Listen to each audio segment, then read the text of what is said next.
Hi hello guys, வாங்க வீடியோக்குள்ளே போகலாம். இன்றைக்கி நம்ம என்ன பார்க்க போகிறோம்னா எங்கள் வீட்டில் இருக்கிற ஒரு சின்ன கோழியை தான் பார்க்க போகிறோம். வாங்க அப்படியே எங்கள் வீட்டு பின்னாடி இருக்கிற நாங்கள் வச்சுருக்க தென்னை மரம், பூச்செடி எல்லாத்தையும் பார்த்து ரசிச்சுக்கோங்க.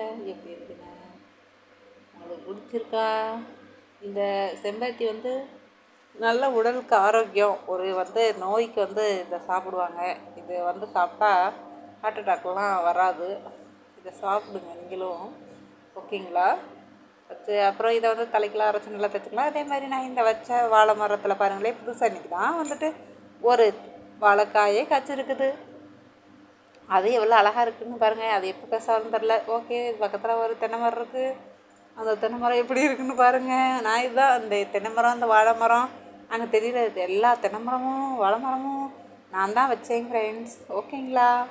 உங்களுக்கு பிடிச்சிருக்கும்னு நினைக்கிறேன். இந்த மாதிரி உங்களுக்கும் பிடிச்சிருக்குன்னு நினச்சிங்கன்னா லைக் பண்ணுங்கள், ஷேர் பண்ணுங்கள் அண்ட் சப்ஸ்கிரைப் பண்ணுங்கள். அப்புறம் பாருங்களேன், இடையில இந்த செம்பரி ஆடு பாருங்கள், அந்த காட்டில் ரெண்டு ஃபைட் பண்ணிக்கிட்டு இருந்துச்சு. அதான் உங்களுக்காக காமிக்கலான்னு ஆட் பண்ணியிருக்கேன். ஓகேங்களா?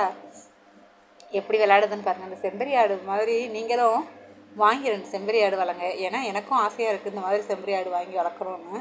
ஆனால் என்ன, சின்ன பையனை வச்சிட்ருக்கேன்னா இது வாங்கி விட்டால் நல்லா மேய்க்கணும், இல்லைன்னா சும்மா அடுத்தவங்க காட்டிலலாம் விட முடியாதுல்ல, அதனால தான். சரி, ஓகேங்களா? அதே மாதிரி இந்த செம்பருத்தி எவ்வளோ அழகாக பூத்துருக்குன்னு பாருங்களேன், சூப்பராக இருக்குது. ஓகே, இந்த வீடியோ உங்களுக்கு பிடிச்சிருந்தா லைக் பண்ணுங்கள், ஷேர் பண்ணுங்கள், சப்ஸ்கிரைப் பண்ணுங்கள், கமெண்ட் பண்ணுங்கள். Okay, thank you.